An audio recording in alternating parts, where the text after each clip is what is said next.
तुमच्या मतदानाचा हक्क धोक्यात आहे का?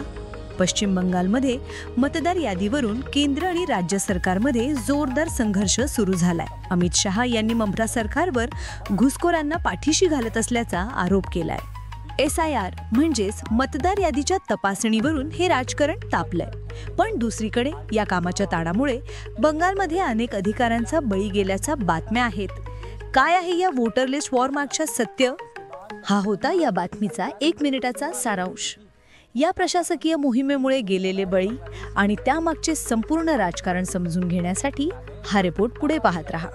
हा वाद निवडणूक आयोगाच्या स्पेशल इंटेन्सिव्ह रिव्हिजन म्हणजेच SIR प्रक्रियेभोवती फिरत आहे. 21 नोव्हेंबर 2025 रोजी अमित शहा यांनी बिहारातील विजयाचा उल्लेख करत म्हटलं की हा जनादेश घुसखोरी विरोधी आहे. त्यांनी आरोप केला की SIRला विरोध करणारे लोक घुसखोरांना वाचवू शोधत आहेत. मात्र बंगालमध्ये जमिनीवरची परिस्थिती भयानक आहे. मुख्यमंत्री ममता बॅनर्जी यांनी आयोगाला पत्र लिहून ही प्रक्रिया थांबवण्याची मागणी केली आहे.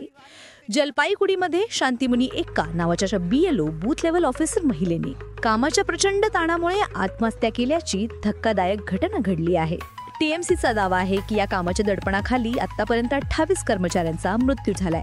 सीमेवरील गावांमध्ये NRCच्या भीतीमुळे लोक पळून जात आहेत. 2026च्या निवडणुकीपूर्वी हा मुद्दा बंगालच्या राजकारणात पेटला आहे.